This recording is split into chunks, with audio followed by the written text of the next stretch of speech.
ഹരേ കൃഷ്ണ. സർവം ശ്രീ രാധാകൃഷ്ണ അർപ്പണമസ്തു. അധ്യായം 12 ഭക്തിയോഗം.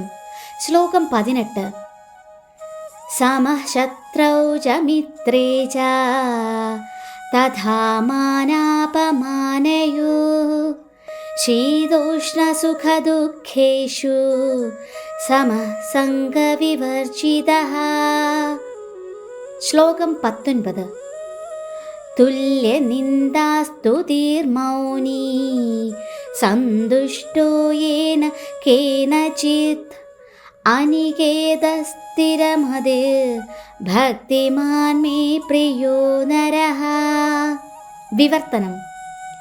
ശത്രുക്കളിലും മിത്രങ്ങളിലും സമഭാവനയോടെ മാനാപമാനങ്ങൾ, ശീതോഷ്ണങ്ങൾ, സുഖദുഃഖങ്ങൾ, ആദരവും അനാദരവും, യശസ്, ദുഷ്കീർത്തി എന്നീ ദ്വന്ദ്വങ്ങളെ ഒരേവിധം കൈക്കൊണ്ട് അസത് സംഘത്തിൽ നിന്ന് എല്ലായ്പ്പോഴും മുക്തനും മൗനിയും ജ്ഞാനത്തിൽ ഉറച്ചവനും സദാ സംതൃപ്തനുമായി ഗാർഹിക ബോധമുപേക്ഷിച്ച് ഭക്തിയുത സേവനത്തിൽ ഏർപ്പെട്ടിരിക്കുന്ന ഭക്തൻ എനിക്കെത്രയും പ്രിയപ്പെട്ടവനാണ്. ഭാവാർത്ഥം. എല്ലാത്തരം ദുസ്സംഘങ്ങളിൽ നിന്നും മുക്തനാണ് ഭക്തൻ. ചിലപ്പോൾ സ്തുതി കേൾക്കേണ്ടി വരും, ചിലപ്പോൾ ആക്ഷേപവും. മനുഷ്യ സമുദായത്തിന് സ്വാഭാവികമാണത്. ഭക്തൻ കൃത്രിമങ്ങളായ ഈ കീർത്തിക്കും ദുഷ്കീർത്തിക്കും സുഖദുഃഖങ്ങൾക്കും അതീതനത്രേ. ക്ഷമാശീലനാണ് അയാൾ. കൃഷ്ണനെക്കുറിച്ചല്ലാതെ ആ മനുഷ്യന് സംഭാഷണ വിഷയമില്ല. അതുകൊണ്ട് മൗനി എന്ന് പറയപ്പെടുന്നു. മൗനം എന്നതിനർത്ഥം സംസാരിക്കാതിരിക്കലെന്നല്ല, നിരർത്ഥമായി സംസാരിക്കാതിരിക്കുക എന്നതാണ് മൗനത്തിനർത്ഥം. അത്യാവശ്യമായതേ ആരും സംസാരിക്കാവൂ.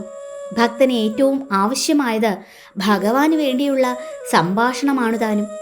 ഏതൊരവസ്ഥയിലും സന്തുഷ്ടനായിരിക്കും ഭക്തൻ. ചിലപ്പോൾ അയാൾക്ക് സ്വാദേറിയ ഭക്ഷ്യസാധനങ്ങൾ കിട്ടും, ചിലപ്പോഴില്ല. എങ്കിലും അയാൾ സംതൃപ്തനാകുന്നു. താമസസ്ഥലത്തെ സൗകര്യങ്ങളെക്കുറിച്ചും അയാൾക്ക് നിഷ്കർഷയില്ല. താമസം മരച്ചുവട്ടിലായാലും അരമന പോലുള്ള കെട്ടിടത്തിലായാലും ശരി, അയാൾക്ക് രണ്ടിലും ആസക്തിയില്ല. തൻ്റെ നിശ്ചയത്തിലും ജ്ഞാനത്തിലും ഉറച്ചു നിൽക്കുകയാണ് ഭക്തൻ. അതുകൊണ്ട് അദ്ദേഹത്തെ സ്ഥിരതി എന്ന് വിളിക്കുന്നു. ഭക്തൻ്റെ ഈ യോഗ്യതകളെക്കുറിച്ചുള്ള വിവരണത്തിൽ ചിലപ്പോൾ ആവർത്തനം കാണാം. ഭക്തൻ ഈ യോഗ്യതകളെല്ലാം നേടിയേ കഴിയൂ എന്നതിന് ഊന്നൽ കൊടുക്കുകയാണ് ഇതുകൊണ്ട് ചെയ്യുന്നത്. സദ്ഗുണങ്ങളില്ലാത്ത ഒരാൾ വിശുദ്ധ ഭക്തനാവില്ല. ഹരാവഭക്തസ്യ കുതോ മഹത്ഗുണ. ഭക്തൻ സദ്ഗുണ സമ്പന്നനാണ്. ഭക്തനല്ലാത്തവന് നല്ല ഗുണങ്ങളൊന്നുമില്ല. ഭക്തൻ എന്നറിയപ്പെടണമെങ്കിൽ ഗുണങ്ങൾ വളർത്തിയെടുക്കണം. അതിനുവേണ്ടി ഒരാൾ കരുതിക്കൂട്ടി പ്രവർത്തിക്കേണ്ടതില്ല. കൃഷ്ണാവബോധത്തോടെ ഭക്തിയുത ഭഗവത് സേവനത്തിൽ ഏർപ്പെടുന്നതു തന്നെ വിശിഷ്ട ഗുണങ്ങൾ വളർത്താൻ സ്വാഭാവികമായി സഹായിക്കും. ഹരേ കൃഷ്ണ. സർവം ശ്രീ രാധാകൃഷ്ണ അർപ്പണമസ്തു.